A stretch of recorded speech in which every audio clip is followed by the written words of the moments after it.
Kalau hari ini lu nyangkut di Bitcoin, beli 69.000, 72.000, 73.000, lu mesti ngapain? Bingung kan? Nyangkut mau di cut loss ntar naik, mau di hold turun terus. Apa yang harus dilakukan? Nih, hari ini gue mau bagiin ke lu solusinya. Kalau lu nyangkut di Bitcoin, apa yang harus dilakukan? Ini penting banget. Tapi subscribe dulu, bagiin nih buat yang lain, langsung kita bahas. Cepet, singkat, dan lu akan dapat jawabannya. Kalau lu nyangkut di satu aset yang lu tahu ujung-ujungnya pasti naik, misalnya, ya memang nggak ada yang pasti sih, nggak ada yang 100%. Tapi seharusnya Bitcoin ini setelah halving, ya tipsnya nomor 1 nih, 6 bulan kemudian secara histori akan naik. Apakah naiknya kenceng atau tidak, itu urusan lain. Yang penting harusnya naik. Nah, kenaikannya, prediksi gua akan melebihi 73.000. Artinya, kalau lu nyangkut di 72.000 ke atas, harusnya lu akan selamat posisi.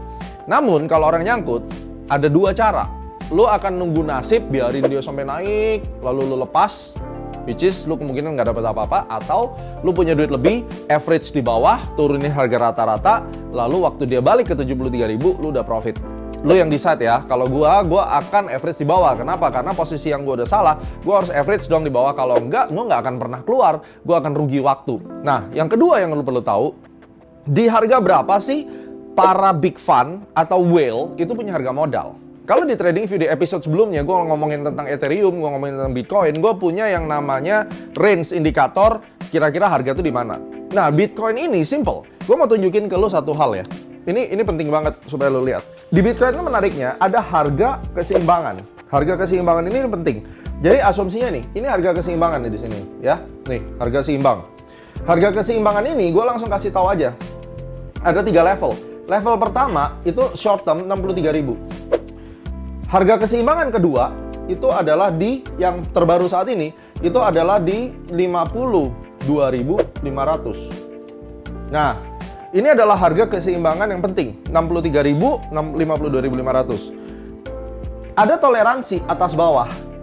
Jadi nggak mungkin dia fix di 63.000. Toleransinya itu di 61.400 kira-kira. Di sini bisa sampai 51.800. Ini toleransinya.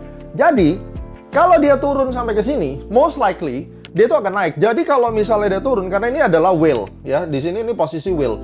Ini orang-orang yang punya duit gede dia masuk di sini semua. Yang terjadi sama Bitcoin sekarang, dia itu posisi harganya kayak gini. Ini sekarang.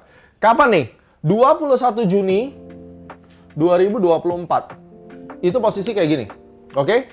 Posisi seperti ini ada 2 outcome. Yang pertama itu di sini.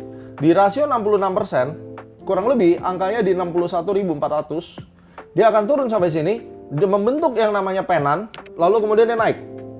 Terbang lagi ke atas. Ini opsi 1. Opsi kedua, ya, ini langsung gue hapus saja. Opsi keduanya, dia nggak naik ke atas. Kalian udah catat ya, opsi keduanya, dia membuat ini A, ini B, C ke bawah, lalu kemudian baru naik. Ini opsi kedua. ABC correction. Kalau ini sampai terjadi, maka kalau lu nyangkut di atas, lu mau stop loss dulu lalu beli lagi di bawah, it's okay.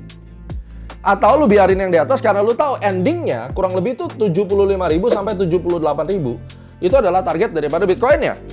75 sampai 78.000. Kalau gua akan coba cari di bawah. Gua beli lagi di sini karena gua masih punya modal sehingga average gua tuh turun. Gue beli di area ini. Ingat, kalaupun marketnya sideways, si Bitcoin itu akan range. Begitu dia kena 63, 61, dia naik lagi. Naiknya bisa 10-15%. Kalau skenario yang ABC ini terjadi, jebol ke 52 sekian, masuk, hold, ke atas. Berapa lama time frame-nya? 8 bulan. Ya. Nah, jadi kita udah tahu ya. Alternatifnya yang pertama penan, ingat. Yang ini ABC. Yang kedua, alternatif yang pertama tadi maksud gue, dia nyampe di area 61.400, lalu dia naik. Udah, jackpot deh kalau udah itu. Tapi prinsipnya ada opportunity dia membentuk yang namanya lower high. Kalau dia udah ada lower high di situ, itu hati-hati. Kalau lu belum tahu tentang lower high, gua ada video namanya Technical Analysis Ultimate Home Study Course, itu ngebahas tentang bagaimana price action lower high itu dampaknya apa. Biasanya kalau dia udah bikin lower high, terus kemudian dia bikin candle merah di sini kayak yang sekarang terjadi, seringkali itu kejadiannya ABC ke bawah. Bisa sampai 63.000 atau diterusin sampai 52.000. Ini yang kita sebut dengan whale zone. Oke, ini penting. Jadi solusinya, kalian udah tahu, road mapping yang pertama itu penting. Jadi kita road mapping dulu, setelah kita udah road mapping, apa yang harus kita lakukan? kita bicara tentang strategi ya. Jadi kalian udah tahu range-nya. Nah, lu kan udah tahu ada potensi kemungkinan Bitcoin lanjut turun. Kalau lu nggak sanggup stop loss, gue masih ada solusi satu lagi. Lu bisa yang namanya short selling atau kita bicara tentang hedging. Jadi, gue tahu lu beli kriptonya mungkin di tempat lain, di kayak Indodax atau di spot market yang lainnya atau di Binance dan seterusnya yang mungkin bukan futures-nya, dan lu hold posisi kan. Yang bisa lu lakukan adalah ketika bener-bener confirm pattern yang gue tadi bilang, lu short selling aja.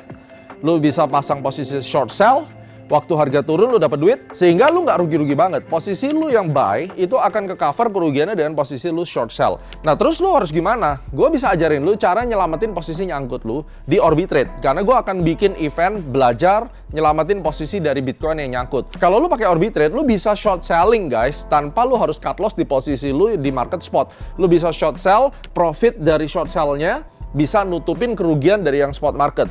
Pada saat harga mau naik lagi, short sell-nya lu take profit, lu bisa beliin di market spotnya. Ini akan jadi solusi yang luar biasa karena gue udah cobain di periode yang sebelumnya. Ketika Bitcoin gue nyangkut, gue ambil posisi short sell dan akhirnya gue bisa selamat dari posisi tersebut. So, langsung aja ikutan belajar cara nyelamatin posisi nyangkut di Bitcoin bareng Orbitrade, dan pada saat kalian aktif di Orbitrade, kalian trading tuh akan dapat yang namanya warranty atau digaransi. Karena banyak banget broker-broker yang ketika marketnya bereaksi terus kemudian spreadnya luar biasa naik. Dan kenapa sih lu perlu banget yang namanya warranty kalau kita trading di futures market? Apakah itu nanti di Bitcoin futures, apakah itu nanti di futures yang lain? Karena setiap trader kalau udah trading di futures market itu perlu yang namanya jaminan akan spread yang normal. Karena banyak banget broker yang spreadnya itu bisa lari kemana-mana, lalu nggak ada yang namanya warranty atau tanggung jawab atas hal tersebut. Hanya di Orbitrade kalian bisa dapetin belajar trading di Bitcoin dan cara nyelamatin posisi nyangkut plus dapat warranty. So, langsung aja ngobrol sama gue gimana caranya nyelamatin Bitcoin lu dan kita bisa belajar short selling di Bitcoin. See you guys!